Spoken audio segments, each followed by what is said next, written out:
This is The Baseline, discussing the hot button topics of the NBA. Welcome, everybody. You're tuned to The Baseline. Callie Warren Shaw discussing the hot button topics of the NBA. And it is definitely a just blaze kind of summer. So much going on.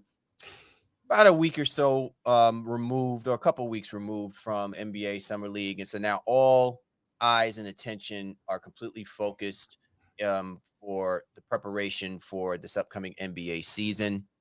And, listen, before we blink, it won't be long before these guys are reporting to camp. We have, NBA Media Day and, all of the different outlets out there giving their previews and things of that nature. So, no rest for the weary if you are someone who covers the NBA like we do. But obviously, man, we live on that, right? We thrive on that. So don't get it twisted. Even though we have our little downtime and stuff like that, it's always game time with the baseline, right? So let me go and roll out the red carpet to my right hand man's www.shawsports.net, Big Kahuna PNC, my man, Mr. Warren Shaw, ripping out Fort Lauderdale, Florida. What's good, Shaw? You're looking very well rested, my friend. Yeah, is that what it is? Sure, let's go with that. Yeah. The no more late basketball nights, researching and so forth, looking at contracts, trade proposals, the whole nine. It is definitely the off season.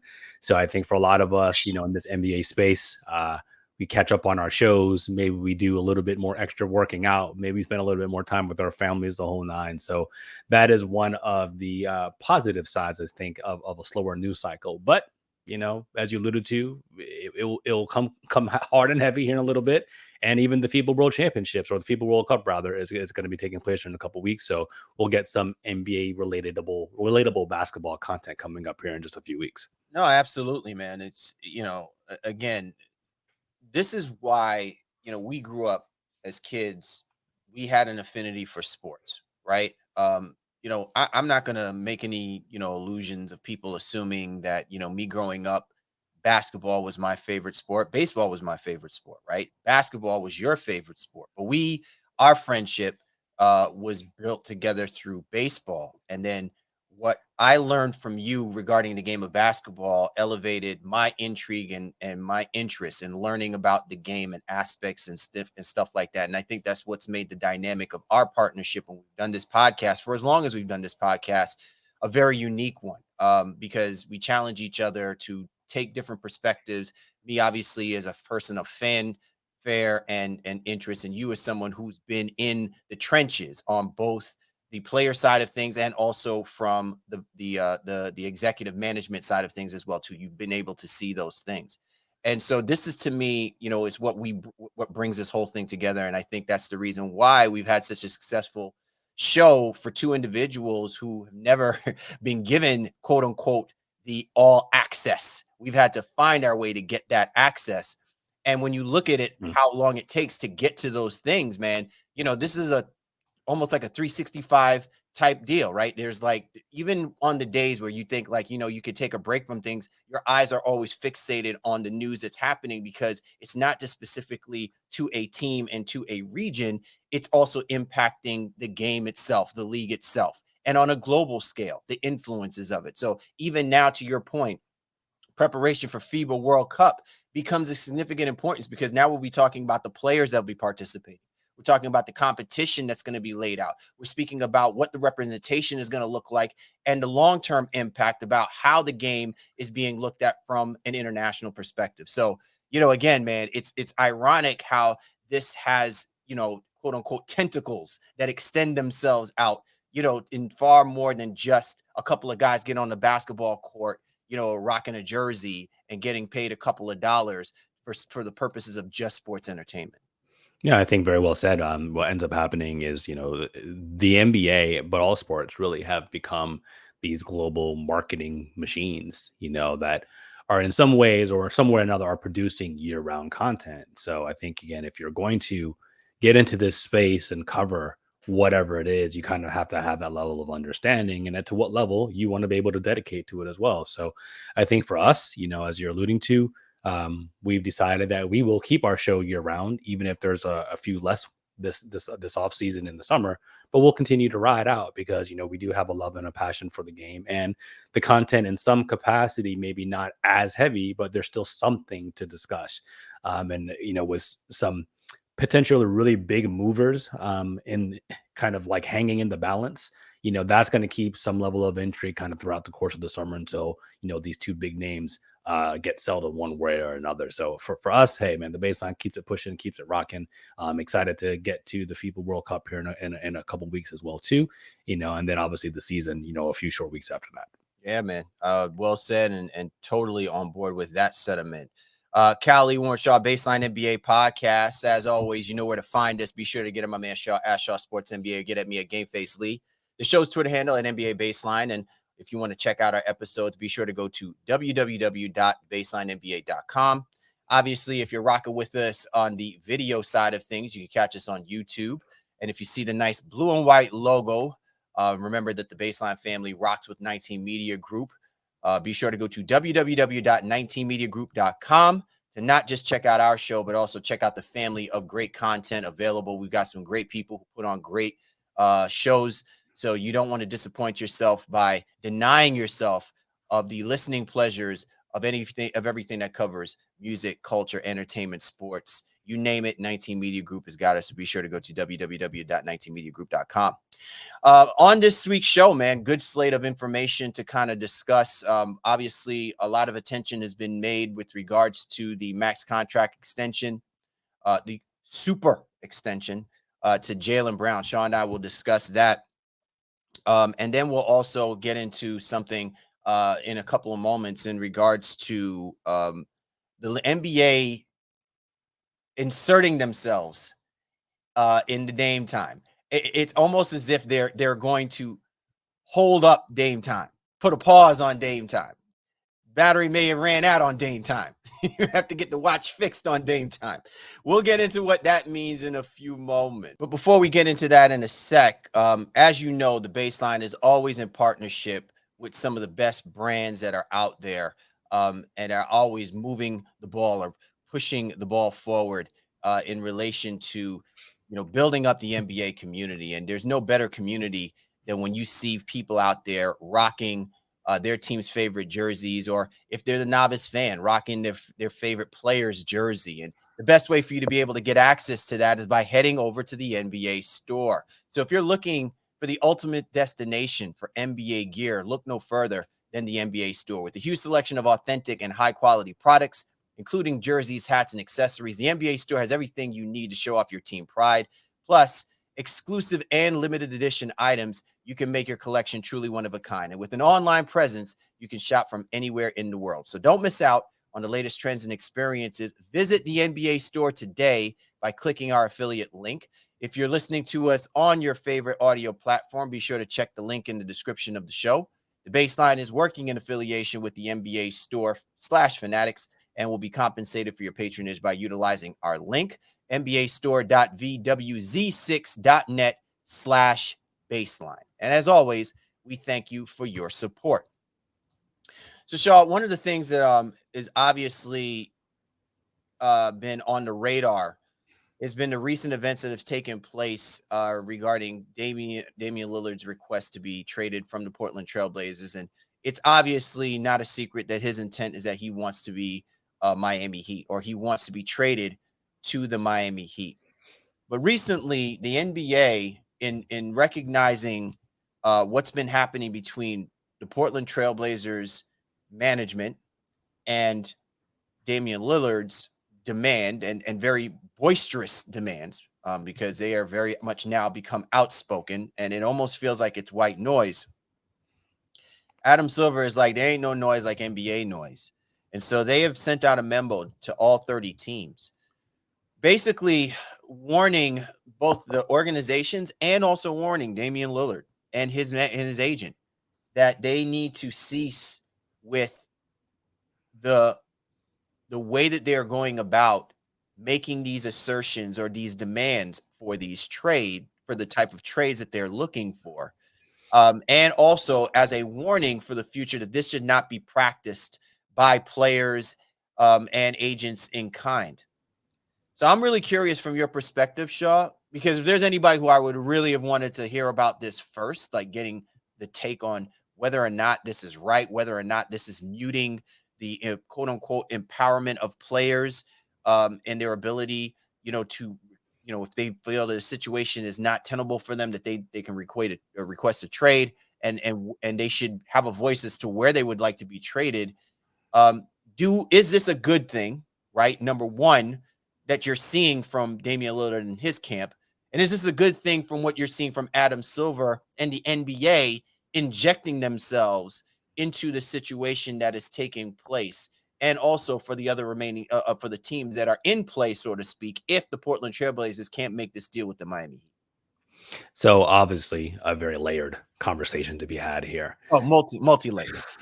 So I want to start though with something that I guess I didn't get a chance to have a conversation about when Dame initially made his demand.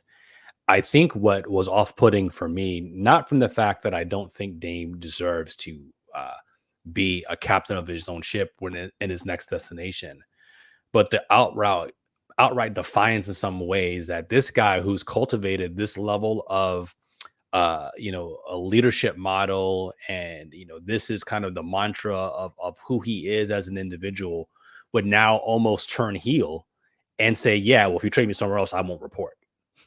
To me, that's bizarre. Like it doesn't even match up with the person that has been in Portland for the last 10, 11 years to now say, well, yeah, now it's this or else. Like those two things, like I couldn't even put my brain together to understand. Can I ask you this before you move further into the point?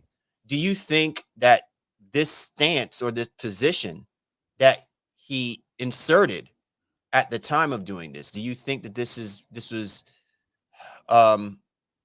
due to something that happened in their conversations with Portland management that that basically deteriorated a level of trust and a level of commitment between the two parties that would force Damian to then take this type of position and make this position public?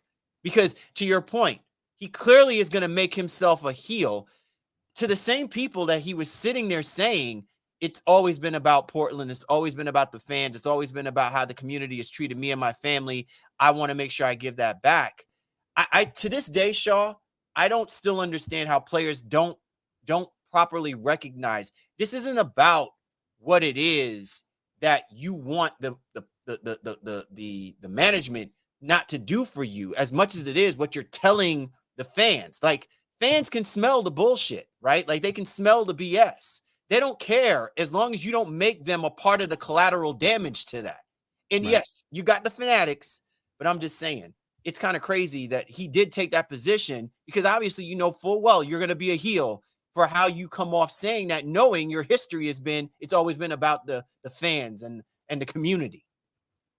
Yeah, it's again, like I said, I was surprised that from an image standpoint, he was willing to potentially do that. And I'm not going to buy that, his agent, Goodwin, or what the case may be, was doing that on his own accord. Dame was informed about what that situation was. And Dame's not denying that. I'm just saying, but if anybody were to try to come to the defense and say, oh, well, that was his agent, like, let's not go there. Right. So yeah, it's eye-opening in a lot of ways that was the path that was chosen. And I think in more recent history, when players have asked out, there has been at least some semblance of a list, even if it's 2 teams, 3 teams, 4 teams, whatever. But to singularly say, well, this is the only negotiating aspect and avenue you have to trade me without having a no trade clause within your contract. I just think it was maybe a little bit of an overreach for somebody who, yes, he's earned the right to have, again, a say in his direction. But I think they kind of played it wrong ultimately. And to your earlier question about, how the NBA is stepping in, and I know we've had various conversations about player empowerment on this show. And has it gone too far left, right, whatever the case may be. I think because of where Dame stood, and even the things that have now happened with Harden and Ben Simmons and Durant and Kyrie and all the things over the last couple of years, now for one of the game's brightest stars, surefire Hall of Famer, who for the most part had this sterling image, for him now to come out and say this one thing, the NBA is just kind of like, all right, enough. Like we can no longer just kind of sit idly by. And maybe this doesn't come about if Dame gives them a list of teams. Like maybe the NBA just would have couldn't stayed handoffs. But now to pigeonhole Portland to say you can only deal with Miami or, whatever, I'm not going to report. That's where I think the NBA, at least, even if it's a veiled threat, had to at least show some semblance of force into like, listen, this cannot be what we're doing out here. So it's kind of interesting, right? And I know we got a pretty good topic of conversation as we talk about max contract value too. So maybe in some way what we're talking about might seg us right into that aspect of it a little bit, right? When we get there. I feel like this is the NBA's way of protecting the teams from the self-inflicted harm that they have been putting on themselves with the deals that they've been doing with the type of players that they've had to do these deals with, right? And it's unfortunate because I think if you're Damian Lillard, do you want to, like, we're bringing this up because we are not trying to compare, but we are only highlighting what it classifies when we talk about player empowerment and the decisions that are being made that either elevate or undermine the player's empowerment moving forward, right? So now we're gotten past the CBA. If the NBPA is really not going to step in and really start speaking to some of these players who are becoming a bad representation of elevating that player empowerment that they are proponents for, when the NBA has to interject themselves, they're not doing it for the sake of the players. They're doing it for the sake of the teams, right? And they're doing it for the sake of the owners who hire these executives who clearly are under the pressure to be making the kind of decisions that are so high risk, high end, right?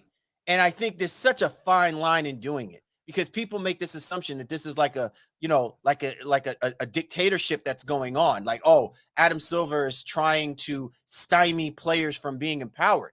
I think Adam Silver is saying, I'm trying to do both sides a solid here because it's clearly evident neither one of you guys are capable of handling this between each other the way it really should be. And the people that you're propping as the example, the status quo, that sets that precedent, they are not good representations for where this thing is trending to.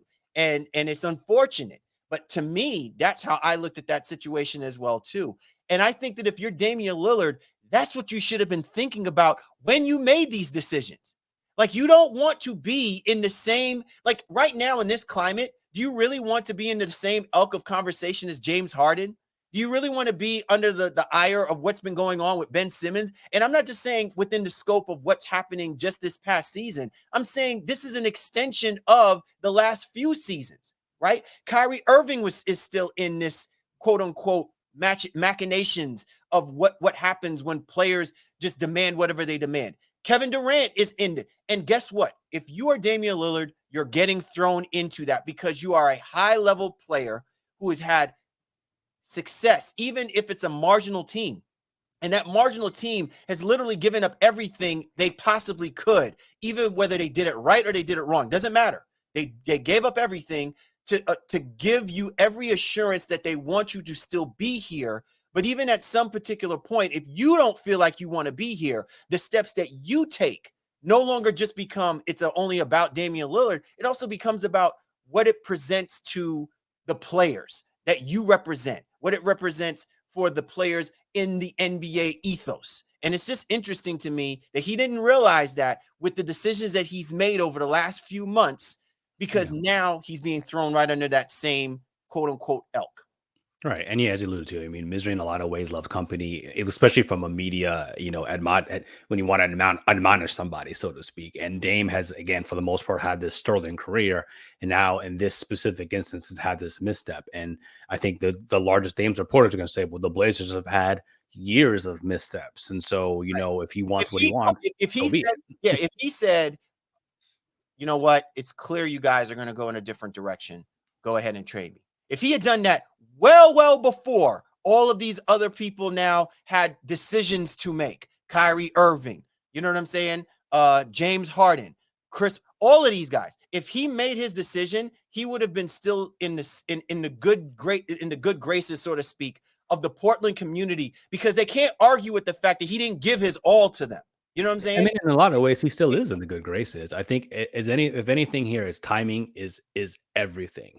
And it's like one of those situations like, like if you're a sibling or whatever the case would be, and your brother hits you, you hit him back, and that's when your parents sees you, they see you doing what kind of started it. You didn't start it, but you're finishing it, right? And I think that's Dame is on the tail end of it when it comes to the player empowerment aspect of, yeah, all these other people has made all these other trade demands and so forth and so forth. He's now come in kind of at the tail end of it in a way that probably makes it worse, as possibly worse for the team as it possibly can, in addition to singularly like kind of pigeonholing them into one specific direction. And that's what it boils down to. So he more or less waited too long and did it at the most extreme level. And now the NBA turnaround was like, all right, no, none of that. We can't be doing that. So again, like I said, I think he's it's not a victim, but he's kind of made his bed probably in the worst possible time, even if this is direction that a lot of people might think is fair to him if he wants to just go to Miami singularly. I think what's interesting though, and I'll say this, and I know you want to jump back in, is of course the agent's going to deny it. Right? He's like, oh, I didn't say these things, and of course Dame will report wherever he's traded to, and so forth and so forth and so forth. The league puts in the memo that is not consistent with the findings when we spoke with other teams. Right. So my guy, you're clearly lying, and it's fine because you can't really come out and admit that's what it is. But that message absolutely went out, to Philadelphia and to Boston and to New York and to the Clippers, all these other teams that have or had interest in Dame in some capacity. And I think it's interesting from one aspect now because of, and obviously we're going to talk about the max contract situation. Listen, Bless, if Boston might have waited another week on the Jaylen Brown thing, because now I guess Jaylen can't be traded, I think, until January or December, at least now because he signed a new deal. I'm not quite sure. I'm not a capologist or what the case would be, but stuff like that, I think it's just interesting how the timing works. And not to say that Boston had a real horse in this race, so to speak, but again, they were a team, at least were sniffing around at some point on Damian Lillard. And so now you wonder now if the Clippers and Philadelphia will get back in here, given the NBA's memo. Yeah, I was going to liken to what you were talking about to what happened with Kevin Garnett, right? And people can say what they want to say, but when Kevin Garnett made his announcement that, he wanted to be moved from Minnesota, he was very clear, very succinct. And I think that was probably the one thing that the Minnesota Timberwolves in its entirety, which has not been a lot, in its entirety of its franchise, did right by their situation and circumstance, in recognizing that if they can no longer keep a player, they should no longer deny a player who obviously it hurts him more to say that he has to leave because of what's going on, rather than continue to drag this thing on longer than necessary. Right? You look at other franchises like the Green Bay Packers and Aaron Rodgers. You know what I'm saying? Or with two quarterbacks, right? Not just Aaron Rodgers, when they had Brett Favre, right? So I'm just saying that, like, in the grand scheme of things, Shaw, this again could have been properly controlled by the player in being consistent with what his intentions were to be. Even if you believe that the organization has a personal or a hidden agenda, irrelevant. What you're preserving is what you established and what you built. And I'm just saying that, like, now, given the situation and the circumstance, I'm not going to disagree with you. I think the Portland community will still love and embrace him. But I do think that, remember, it's not just about that community too, right? It's also about the other communities out there that, if they weren't in play for Damian Lillard, it's about what perception of Damian Lillard they now see in the way that he's carried himself in doing this. You know what I'm saying? And it'll be interesting, Shaw, because we're going to have this conversation about the max contract value in a moment. And one of the key points that I'm going to bring up is whether or not the person is reflective of what we consider the value. Is it more about the money, or is it more about what it establishes as to the type or the prototype of player who now sets the precedent of what commands that money? And I'm just saying that there are players that we'll go through in a few moments that you can sit there and say, yeah, maybe from a numbers perspective, it kind of looks right, but nothing about the resume speaks to the fact that if at that time they were truly deserving of it. So what would have stopped that? What would have changed that dynamic, so to speak? And that to me is, I think, part of where the conversation goes with what a person like Damian Lillard, who demands for a trade, is this the precedent that we think should be properly set between a player and the organizations, even if the intent is we're going to try to move you to the place you want to be. How you go about helping us or hindering us to do that goes a long way for what other players may be in that same situation now moving forward, because now, again, he's been lumped in with the same situations, even though they're different people who obviously have done things egregiously worse than what Damian Lillard has done. It doesn't change the fact that how he's doing it is not a good look for the player. So, I mean, let's close with this. I mean, do you feel like his image is forever changed? Is he now going to be, the victim of his maybe worst mistake? I do. And I'll speak to this real quick. If he does not elevate the team that he gets moved to a championship, he's played himself. If legacy doesn't matter to Damian Lillard, fine. Well, what if that team is well, would that not in essence be somewhat qualified by virtue of where he actually ends up? Or does it, like I said, does winning cure all? So if he ends up in Philadelphia and the Sixers win the championship, fine. Hey, where everybody loves Dame again. If he goes to Miami, is he a villain now? And they win a championship and nobody loves Dame. Like, I think it's qualified somebody where he actually ends up. I do. I'm not going to lean so harshly into it. Maybe that's as to the point that's how you're leaning into it.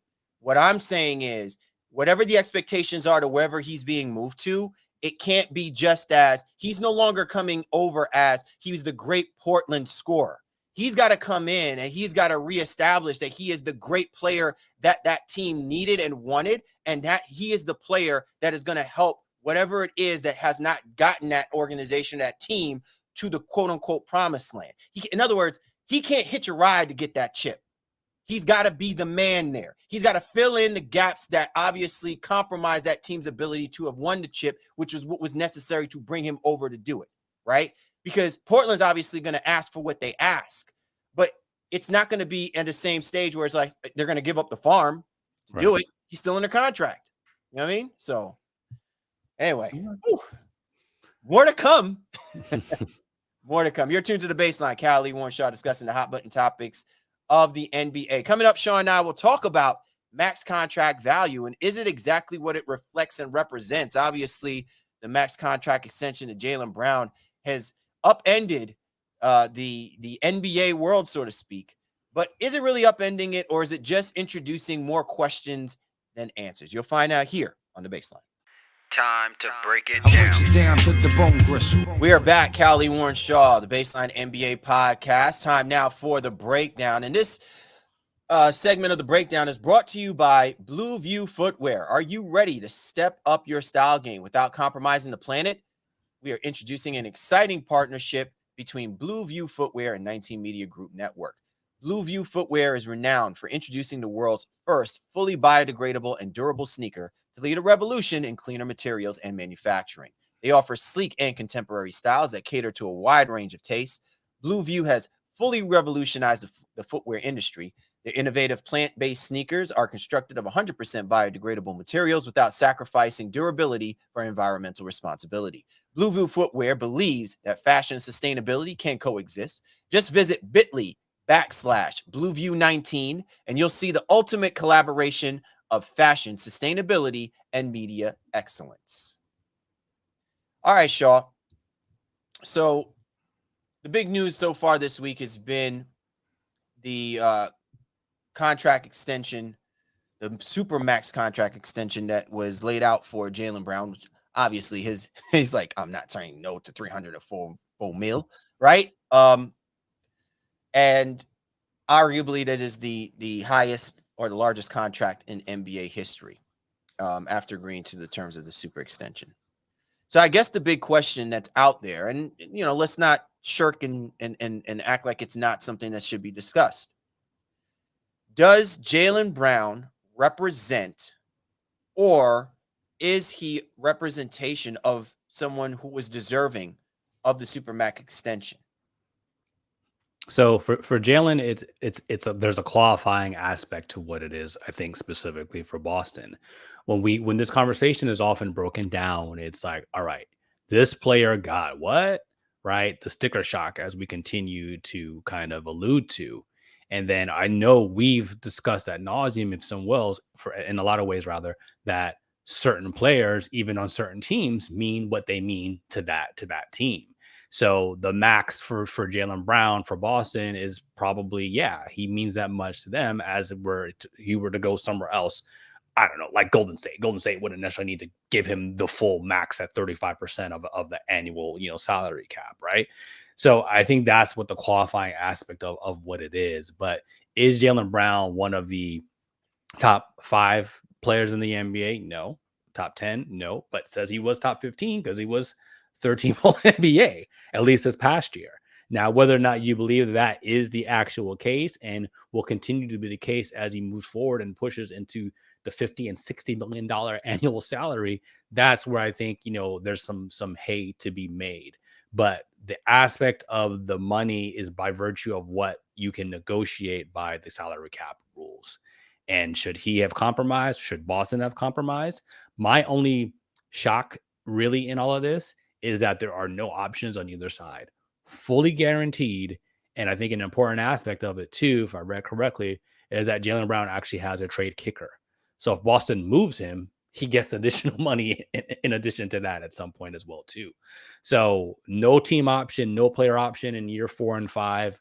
I thought that might have played itself out. They don't get him at 33 million. I mean, start at 33%. They get him at the full 35%. And I think that's what's a little bit interesting. So I'll throw it back to you. Can Jaylen Brown perform to the level of what this contract is saying that he technically is in terms of worth and value in the NBA? It just depends on what the priorities are regarding the value of that contract to him, right? There are two sides to this, Shaw. I think if you really think about this, let's move the ball forward a little bit. What is that going to say for Jason Tatum? And what is that going to say for, and let's not be ignorant.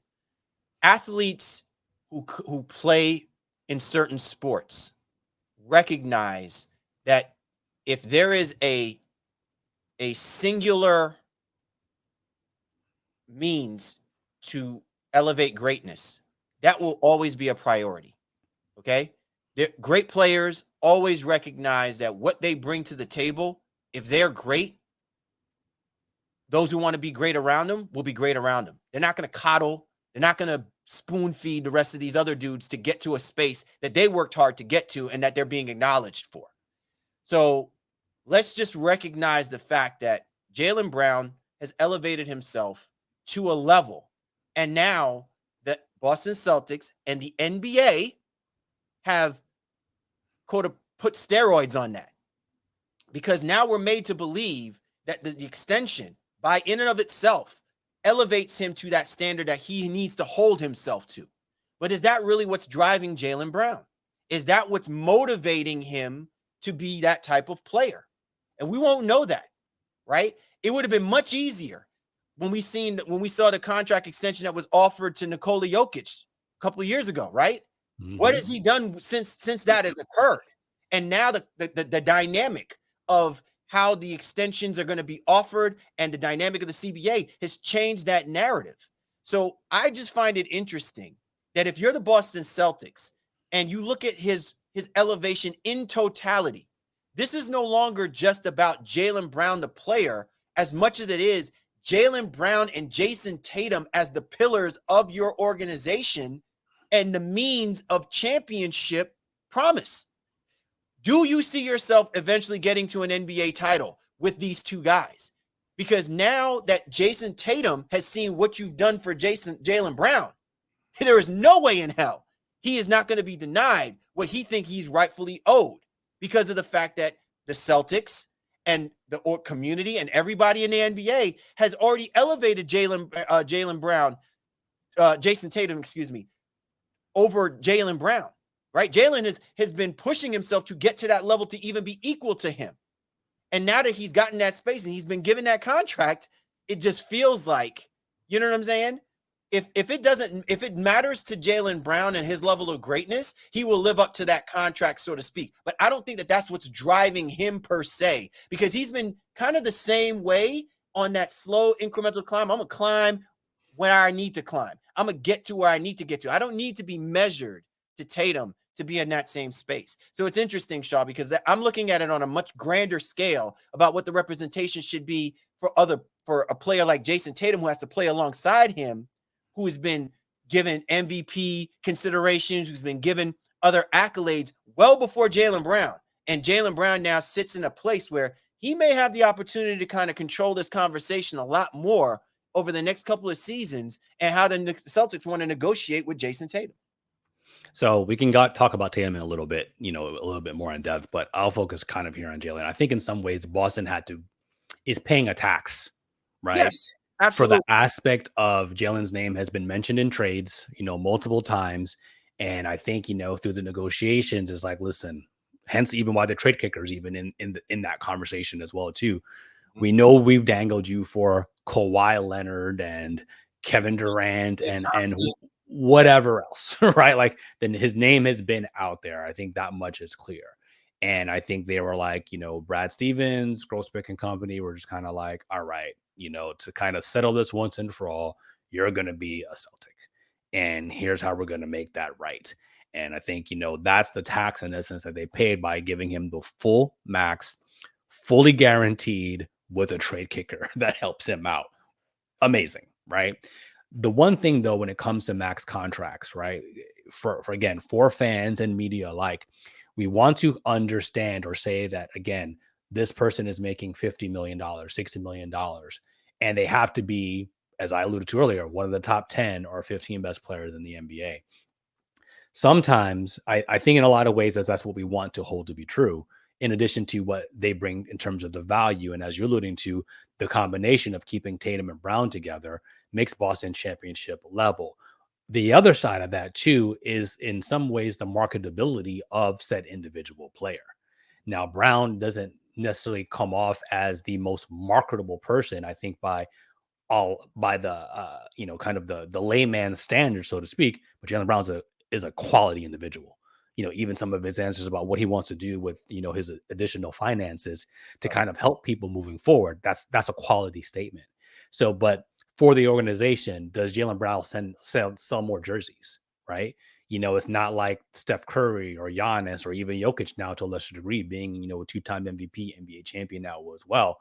Those things, in essence, the team can get back in terms of the value of the contract that they're paying the individual player. But fans only more or less see, like, they're not taking all those things into account. It's like, all right, well, does this guy statistically, does he fit the bill? Right. And I don't know statistically if Jaylen will ever fit the bill, especially playing alongside Jason Tatum. And now they have Porzingis into this as well, too. So Brown's numbers almost in theory have to take some semblance of a hit in terms of the overall production. Maybe efficiency can go up, but at least for the next 2 or 3 years, barring everybody's healthy, I don't know that we're going to see. He wants them to be their Marcus Smart. But I can't see Brown being a 28 to 32 point per game guy with Tatum and Porzingis now into the fold. Right. And so, which is part of the reason why, to your point, to my question, where in of the value of this contract prioritizes what they expect out of Jaylen and what Jaylen expects out of himself towards that. And I'm trying to, I guess what I'm trying to say is, people be very leery of not just looking at the numbers when you're looking at the dynamic of the player and what has yielded his success and what this contract can do to change the dynamic of that success for him. There is obviously a formula that he's followed to get himself to this point. That can very easily change when you've now been bumped into an echelon or in a circumstance where you're getting money similar to Jokic. You're getting money similar to, other players out there who have seen.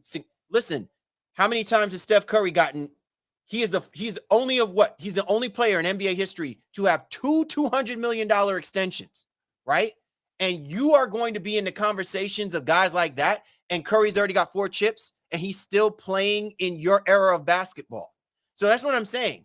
There's going to be a lot of different moving eyes and murmurs going on when you look at what Jaylen Brown's expectations are going to be to what his contract commands and ultimately may demand.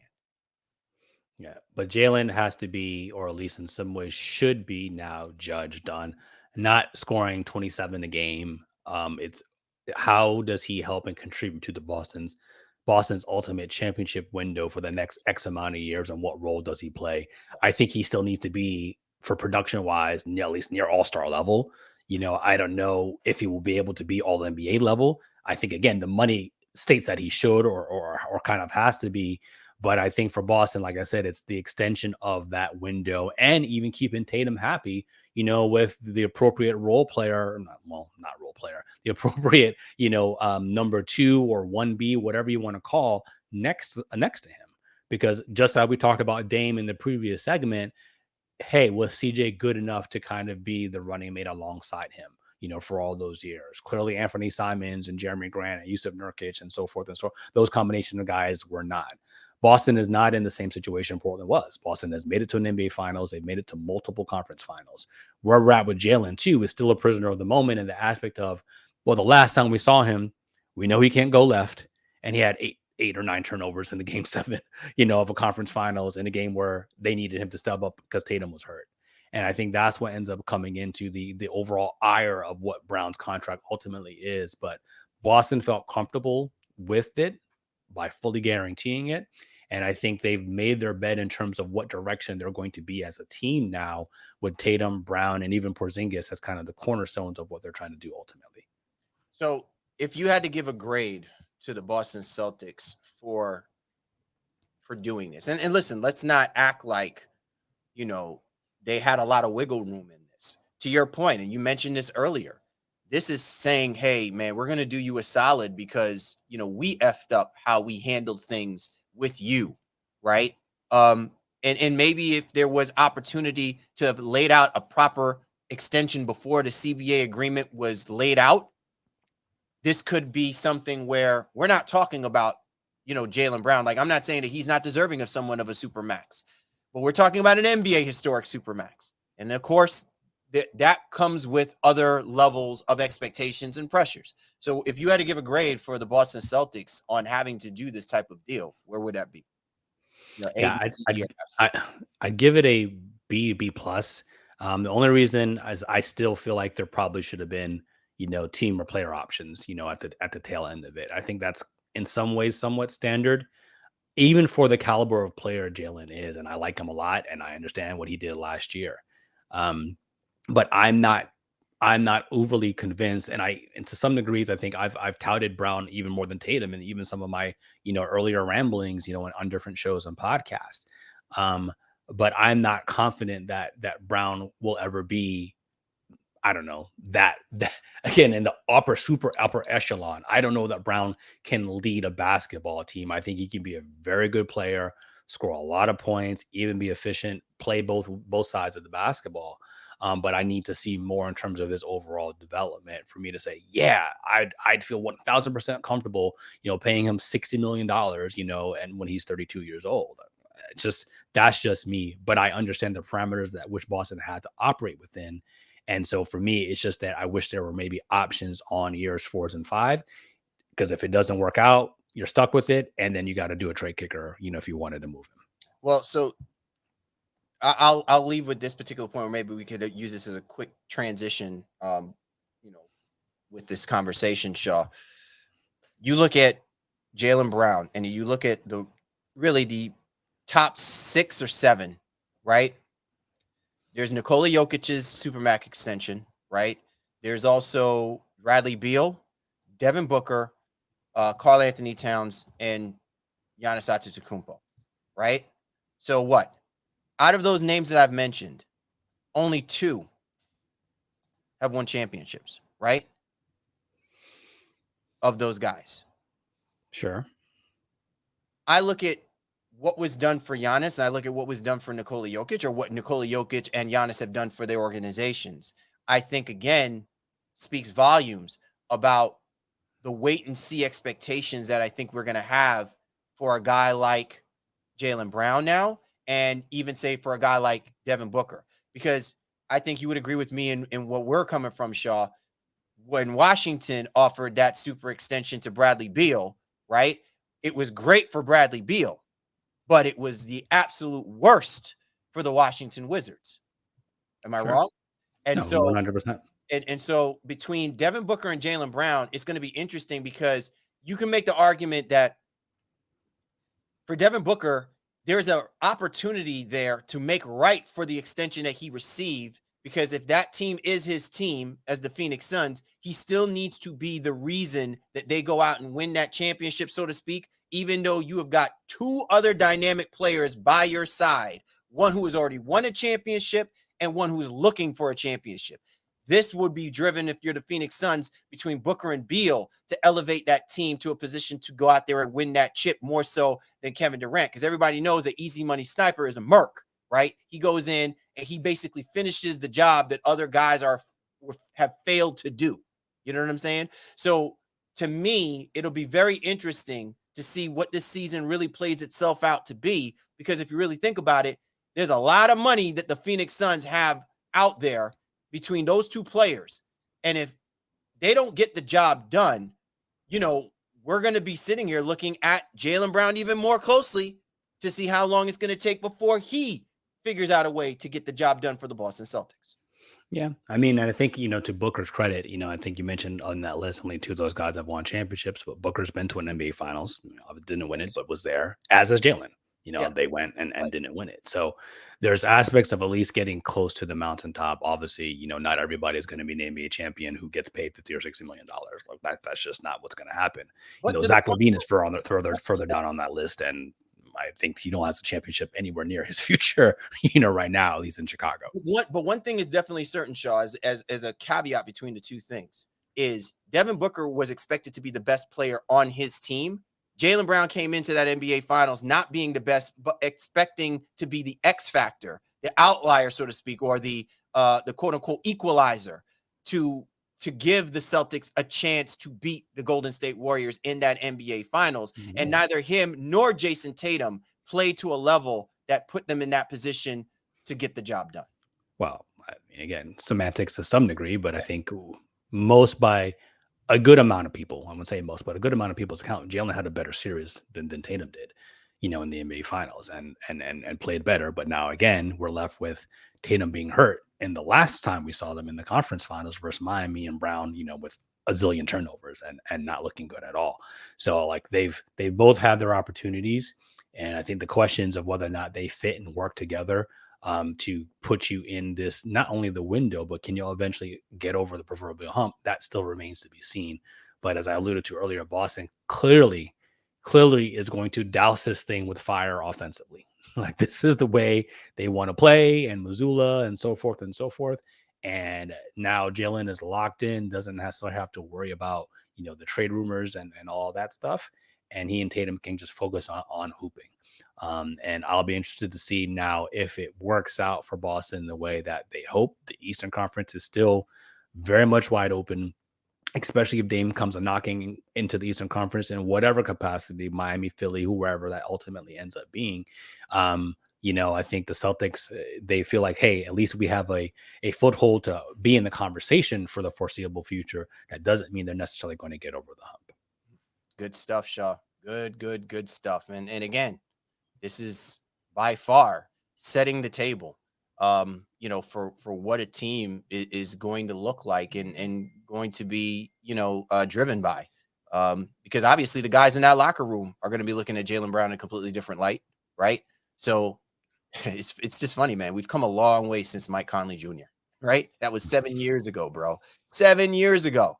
5-year, $153 million deal. And look at what we're talking about now. Excess of $300 million, for supermax extensions for players. They're already, I think CBS put out something who will be the first $400 million player. And they're projecting SGA, to be whatever his next contract extension might potentially be. It's just, the money is wild. It is absolutely wild. But again, like I said, it's relative to production and in terms of even value to that specific and individual franchise, as opposed to just the raw number of what we're seeing. Absolutely, brother. Special shout out to Yassi Goslin of Hoops Hype USA Today Sports. for writing a great article covering the largest contracts in NBA history. If you want to check that out, be sure to go to hoopshype.com, or you can definitely go to Yossi Goslin on Twitter at Yossi Goslin to check out Yossi. My apologies, Yossi. That sounds better than Yossi. So definitely go ahead and check out that article. A great read as well too. Awesome show this week, Shaw. So much stuff, man. And I know, listen, this is the type of topic we can go well. We could do multiple topics from. But I think this is a good table setter, for people to keep their eye on what's going to be taking place over the next couple of months and what our expectations be as we start previewing teams for the upcoming NBA season. Yeah, as always, we'd love to hear what everybody has to say about it. Let us know your thoughts on Jaylen Brown's contract or just kind of max contracts in general. How do you view them? What does that player need to do in essence to quote unquote earn the dollar? I think this, again, like I said, a great start to that conversation. And obviously the Dame information was a little bit surprising to some degree. The NBA was like, listen, enough of this. So do you think the NBA was right? In their interjection of trying to let Portland know, and more or less, more importantly, Dame and his agent know that you cannot just kind of browbeat your way into a singular destination. What's going on in player empowerment, brother? Like, we all want to hear about it, man. So make sure you tap in here with us on the Baseline, social media. I feel bad. I feel bad because whether it's intentional or not intentional, listen, Damian Lillard is still a solid dude. You know what I'm saying? I don't besmirch anybody who makes the decisions that's in the best interest for himself, for his longevity, his livelihood, and for his family. Like you say, and like we say all the time, Shaw, though, every action has consequences, whether they are good or bad. And I do think that sometimes when we don't think through what those consequences are, be on both sides of the equation, even with your best intentions, you might wind up being more on the bad side of the consequences than on the good.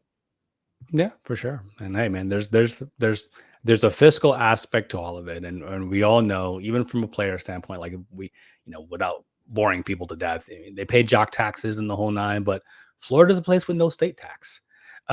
So I think, his $62 million, in 4 years from now will go a lot longer or a lot further than it would. And it still gives them an opportunity to be an NBA champion too. So I think all of those things are swirling in Dame's mind ultimately. Oh man, good stuff. As always, man, we appreciate everybody on board with us this week for the Baseline. Kyle Lee, Warren Shaw. We appreciate you guys as always. Catch up with you next time.